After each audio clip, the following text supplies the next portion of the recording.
Welcome back to the Old Photo Vault channel. The Woman Who Rode Alone, Savannah, Georgia, 1861. The photograph was meant to show Eleanor Whitcomb on her favorite mare, taken just before dusk in the family courtyard. She sits upright, gloved hand resting lightly on the reins, her expression calm in the way portraits always try to be. The lace curtain behind her hangs unevenly, stirred by a breeze no one remembered that evening. At first glance, it is a proud, ordinary image. Wealth, patience, good posture preserved in silvered glass. Only later does the right edge draw the eye. There is a figure there, faint but deliberate.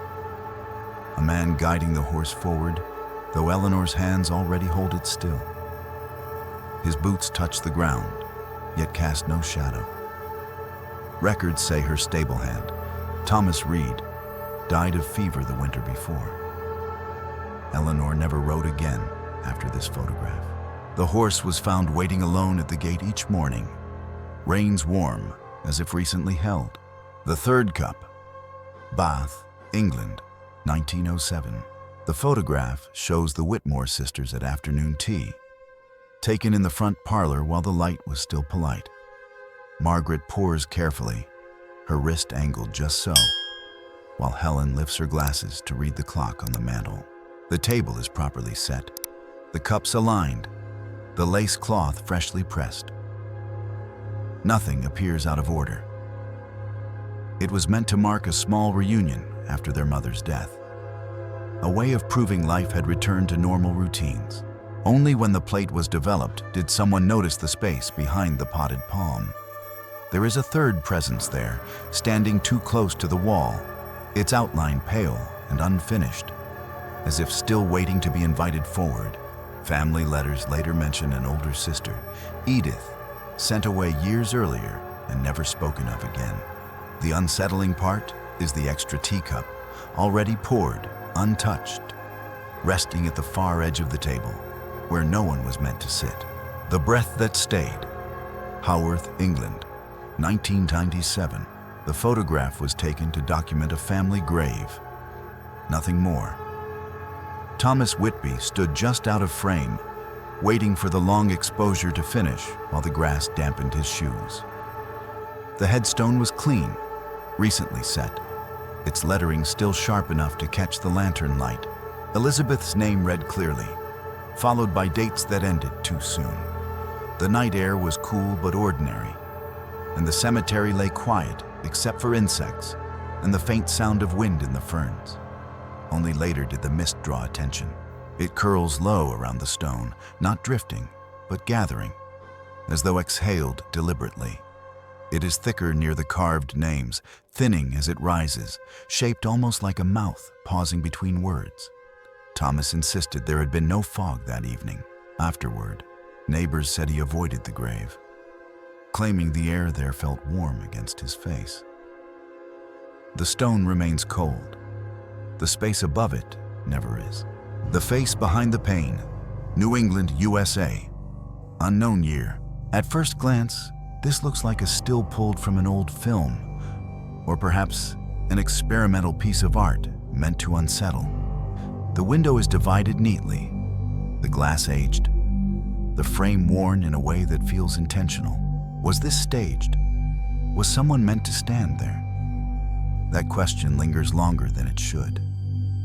The figure behind the pane presses close, close enough that the glass seems to breathe. The face is distorted, darkened by shadow, but the eyes are sharp, almost alert, as if aware of being watched.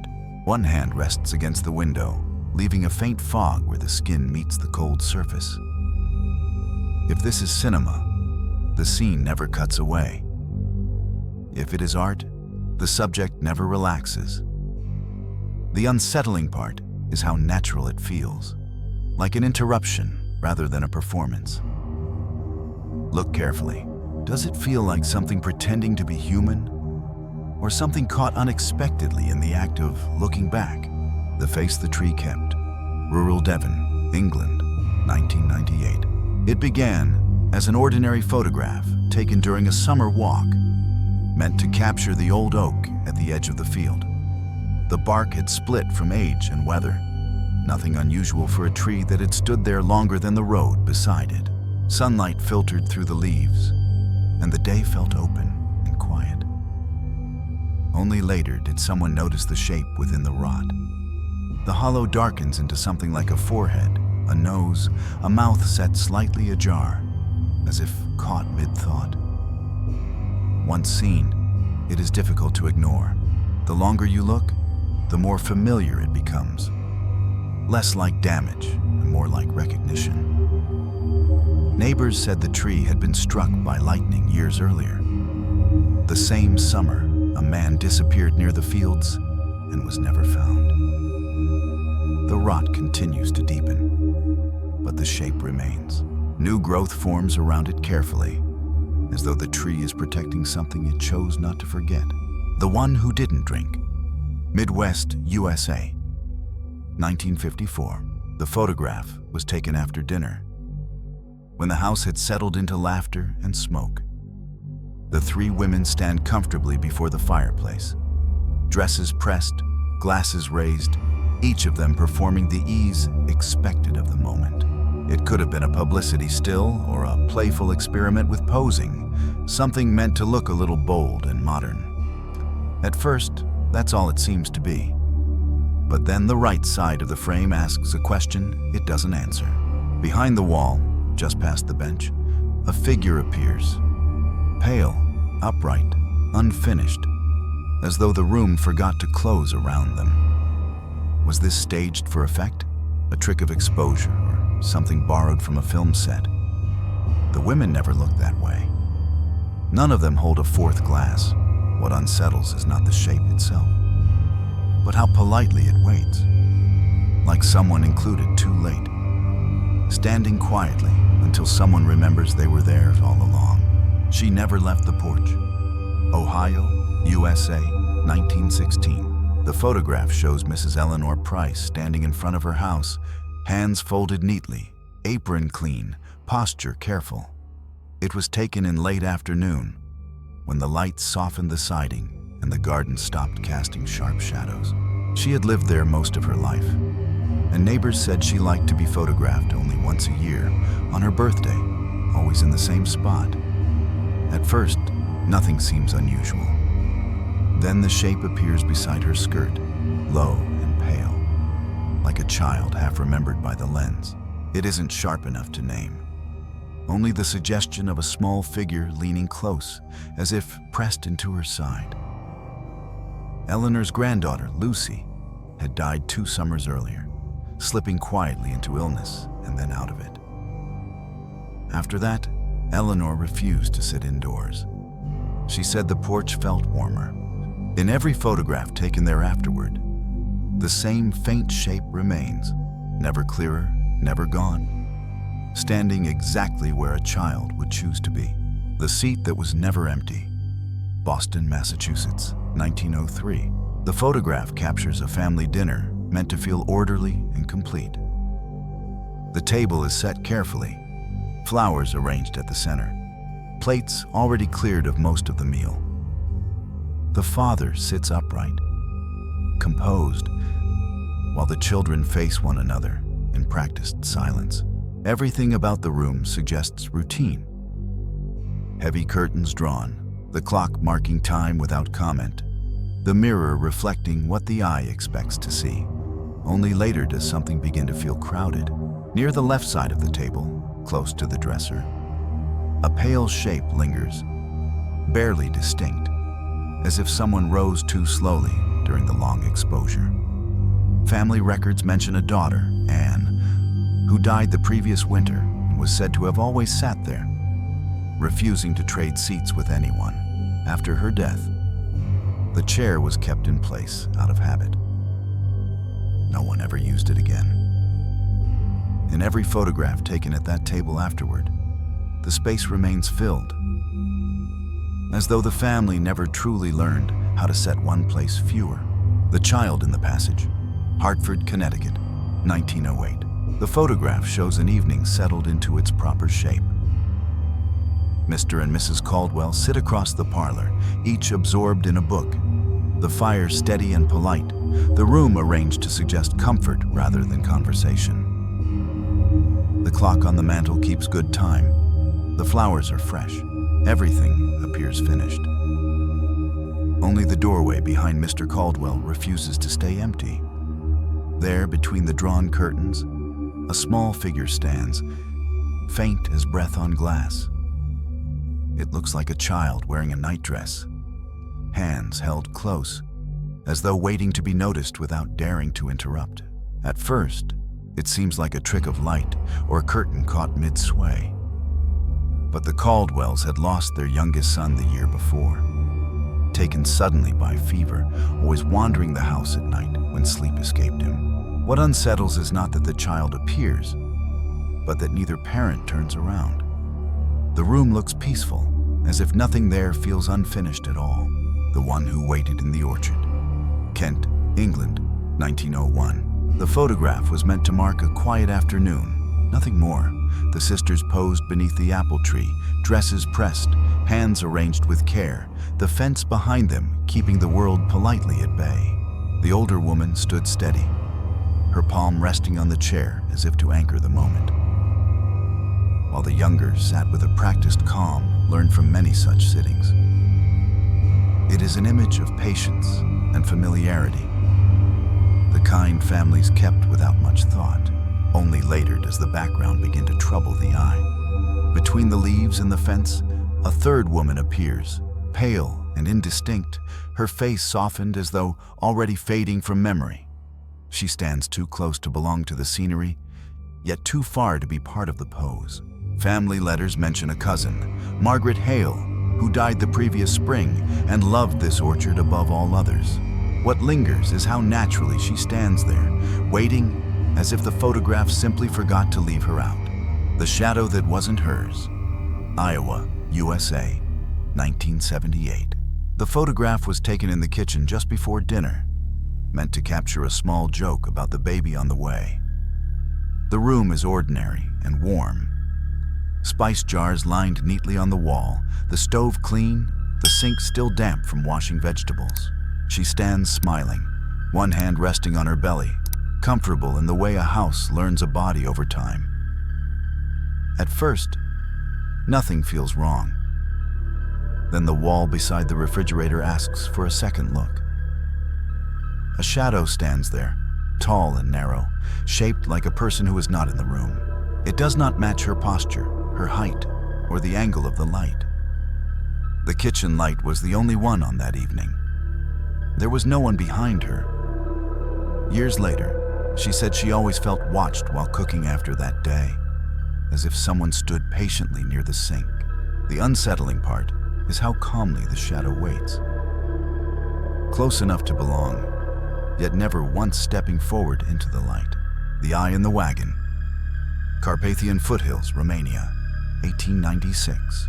The photograph records 5 girls posed carefully outside the house, dressed in festival clothes that had been worn many times before. They stand as they were told, hands folded or resting lightly on fabric, faces composed into an expression meant to last. The wooden wagon beside them is ordinary, its wheels scarred from years of use, its boards dulled by weather. At first, the eye passes over it without pause. Only later does something seem to look back. In the dark space between the wagon planks, an eye appears, round, pale, too deliberate to be a knot in the wood. It sits at the height of a child crouching, watching rather than hiding. Village records mention a younger sister who died the winter before, small enough to play in the wagon while the others worked. The unsettling part is not the shape itself, but how calmly it waits, as if the photograph captured exactly what had always been there, quietly observing from the side. The Face in the Iron Stove, Silesia, Poland, 1932. The photograph was taken to show the new kitchen stove, heavy and well-made, meant to last through winters that pressed hard against the house. Anna Kowalczyk sits beside it with her hands folded, waiting patiently while the camera settles. The kettle rests where it always does. The iron doors are clean, their hinges newly oiled. Everything speaks of careful upkeep and ordinary survival. Only later does the glass panel draw attention, inside the stove door, where there should be nothing but dark metal and ash. A face appears. Small, pale, its mouth slightly open as if caught mid-breath. It does not look burned or damaged, only startled. Anna had lost her youngest daughter 2 years earlier to an illness that worsened each winter. Neighbors said she still set a small cup of milk near the stove at night, claiming the child disliked the cold. The unsettling thing is how the face rests comfortably behind the iron, as though warmth was never meant to be enough to keep her away. The Boy Who Never Left the Store, Illinois, USA, 1938. The photograph shows Mr. Harold Green standing in the doorway of his small grocery, jacket pressed, hands folded in the habit of waiting for customers. Crates of goods are stacked neatly behind the glass, signs promising fair prices taped carefully to the window. It is an ordinary scene, meant to capture a successful day's work. Only after some time does the space beside his legs begin to feel occupied. Low in the doorway, a faint shape gathers, small and upright, as though a child is standing just inside the threshold. The figure is not sharp enough to count fingers or see shoes, only the suggestion of a boy lingering where the bell would ring. Town records mention Harold's son, Samuel, who died years earlier after slipping on the shop steps. Harold reopened the next morning and never changed the doorway.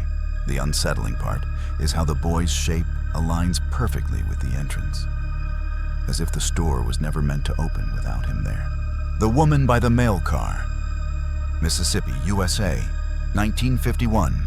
The photograph looks like a simple record of an errand completed. The postmaster stands smiling beside the open car door, parcel in hand, while the woman at the porch watches with the mild patience of someone used to waiting. The building is plain, the sign faded, the moment unremarkable. It was taken quickly, in good light, nothing staged. Only later does the right side of the image begin to feel crowded. Near the car, half blurred by shadow, a woman appears where no one remembered standing.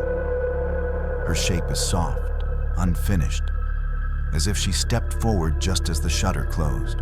Local stories say the post office once served as a temporary shelter after a flood years earlier, and one woman never made it back to her family.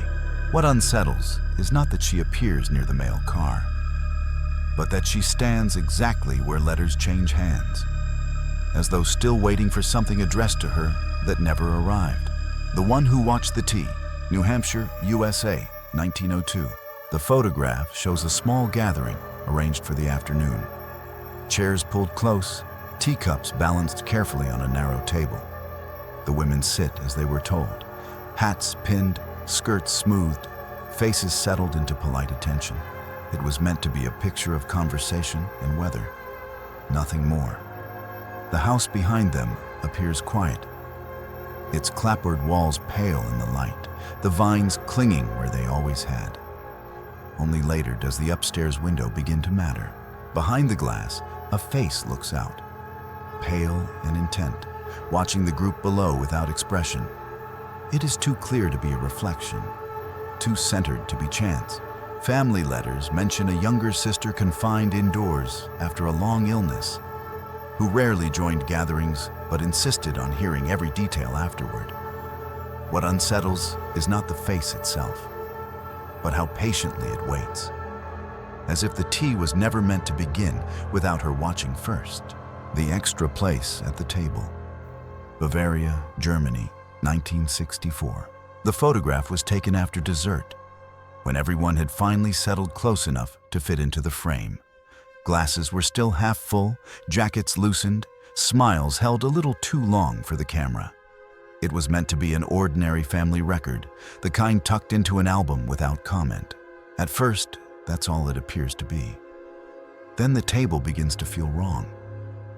Between the adults, resting where no one is seated, a pair of bare feet stretches across the white cloth, relaxed, familiar, as if their owner simply leaned back out of view. No one reacts. No one looks down. Later, relatives argued it was a trick of perspective, a reflection, anything that could explain the calm around it. But family stories mention a brother who never stayed for long meals, who died young after an accident and was always teased for putting his feet where they didn't belong. What lingers is not the feet themselves, but how naturally the table makes room, as though he never stopped coming home. The girl who arrived on time. Virginia, USA, 1874. The photograph was meant to capture Mrs. Eleanor Whitfield in the garden behind her home, taken in the soft afternoon when the hedges still held their shape. She stands carefully posed, skirts gathered, expression practiced and calm, as though nothing in her life had ever required haste. The stone path behind her leads neatly toward the house, every step accounted for. Only after the plate was examined did the smaller figure appear. At the edge of the path, half hidden among the flowers, a little girl stands barefoot, her dress pale and indistinct, as if formed from the light itself. She's not blurred in motion. She's simply there. Family journals later mention a daughter, Clara, who died young and was said to follow her mother everywhere, always arriving moments before she was called. The unsettling detail is not the child's presence, but her timing. She does not wander or linger. She appears exactly when the photograph begins, as if she never missed her place. The one who sat between the stones. Kyoto, Japan, 2009. The photograph was taken late in the evening, after the gates had closed, when the cemetery returned to its usual quiet. The stones stand evenly spaced, their faces dulled by moss and years of rain. Leaves cover the ground in a careful, undisturbed layer. Nothing appears out of place at first. Only when the image is studied does the figure become clear. Between the markers, at the base of an old tree, someone sits cross-legged, hands resting loosely in their lap. The posture is calm, deliberate, unmistakably human. The face is turned slightly downward, not hidden, but not inviting attention either. Locals say a monk once came here nightly after losing his temple, and never explained why he preferred this ground. What unsettles is not the presence itself, but its stillness. The stones cast shadows, the trees move with the wind, yet the figure does neither. It sits exactly where it always has, as if waiting for the cemetery to remember why it was first chosen. The door that smiled back. Ohio, USA, 1956. The photograph was taken during a long afternoon of baking, when the kitchen felt too warm and everyone was laughing at nothing in particular. Flour dusted the table, bowls were stacked where they always were, and the radio hummed low by the window. The women turned toward the camera without thinking, caught mid-motion, comfortable in the familiarity of the room. It looks like a happy mistake, the kind families kept for years. Only later does the door begin to feel occupied. In the pale panel beside the handle, a face appears, soft, incomplete, its mouth curved into something like a smile. It is not sharp enough to recognize, but too deliberate to ignore. No one remembered anyone standing there. The door had been closed all afternoon. After this photograph, the door was replaced, though it still opened the same way. The unsettling part is that the laughter never sounds quite right in kitchens like this anymore, as if someone is still listening from the other side. Before you leave, take one last look at the door. Do you still see the face? Or did it fade the moment we stopped talking about it? Old photos have a way of holding more than they're supposed to. Expressions, shadows, sometimes memories that didn't know they were being photographed. If something in this image unsettled you, trust that feeling. And if you spotted something different, something we didn't mention, I want to hear it. Tell me in the comments what you noticed and when it appeared to you. Don't forget to like the video if these stories stay with you. Subscribe for more haunted moments hidden in everyday photos. and share this with someone who thinks old pictures are harmless. Sometimes they're still watching.